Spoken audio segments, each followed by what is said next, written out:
Hi friends, இன்னைக்கு கோதுமை மாவு வச்சு பணியாரம் பண்ண போகிறோம். தேவையான பொருட்கள் பார்ப்போம். பனானா, கோகனட், கோதுமை மாவு, நாட்டு சக்கரை கொஞ்சம்.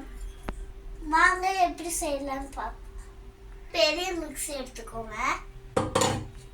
இந்த 2 பனானாவும் உரிச்சு போட்டுக்கோங்க. அரை கப் கோதுமை மாவு போட்டுக்கலாம். 2 ஏலக்காய் போட்டுக்கலாம். 5 டேபிள் ஸ்பூன் நாட்டு சக்கரை போட்டுக்கலாம். தேங்காய் மாவோட சேர்த்துக்கோங்க.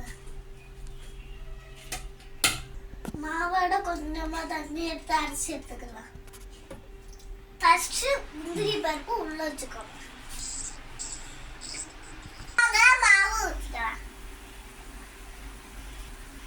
வச்சு மேல தேய்ச்சி வச்சுக்கோங்க. வாங்க திரும்பவும் மேல மாவு ஊற்றிக்கலாம். ஓகே ஃப்ரெண்ட்ஸ், சூப்பரா வந்துச்சு. நீங்களும் ஸ்கூல் ஸ்நாக்ஸ் கொடுத்து விடுங்க. கை சூடு. பாய், இதுக்கு நீங்கள் ட்ரை பண்ணி பாருங்க.